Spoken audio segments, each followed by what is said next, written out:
un beau jour, les répétitions étaient terminées, la pièce était prête, et le soir, répétition générale.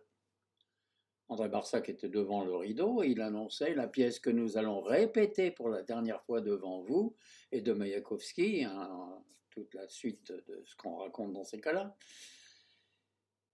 Et il est sorti sous un tonnerre d'applaudissements parce que les gens qui viennent au général se doivent d'applaudir celui qui va prendre des risques. On ne sait jamais ce qui peut se passer.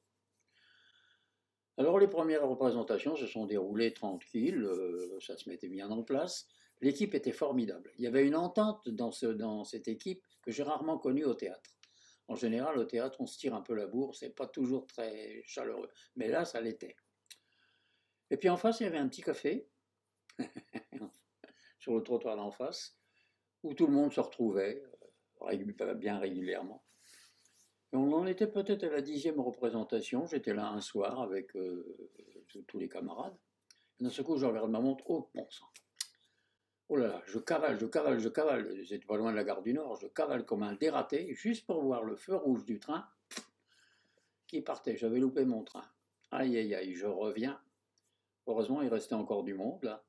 Et il y avait donc Monsieur Villard, le régisseur, à qui je dis j'ai loupé mon train, et je dis à tous les camarades, c'est embêtant. Je pensais que quelqu'un me dirait ben, viens coucher chez moi.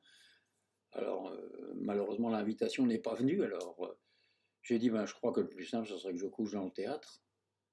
Bon, oui, pourquoi pas. Alors à l'aide de Monsieur Villard et puis d'un autre machiniste, ils m'ont aidé à faire la courte échelle. J'ai franchi la grille et je suis tombé à cheval d'ailleurs sur la barre d'appui de la grille.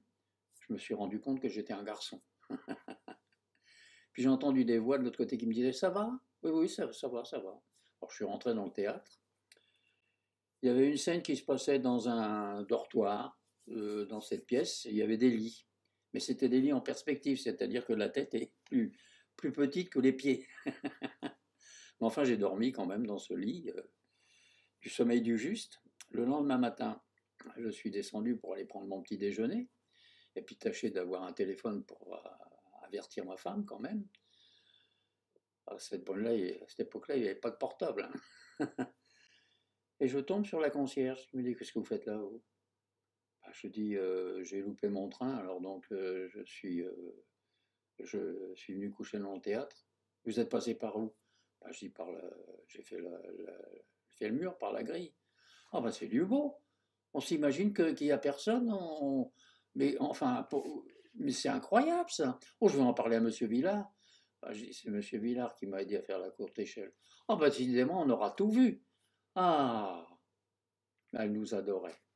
Alors, elle m'a pardonné très facilement. D'ailleurs, à chaque fois qu'elle me rencontrait et qu'il était avec quelqu'un, tenez, le voilà ce schnappant, c'est lui qui a couché dans le théâtre. Elle me tapait sur la tête comme ça, exprès, et je faisais semblant d'avoir très peur. Et puis la pièce a continué, elle a continué, mais c'était un petit peu mou. La critique n'avait pas été bonne, et nous commencions à douter un peu.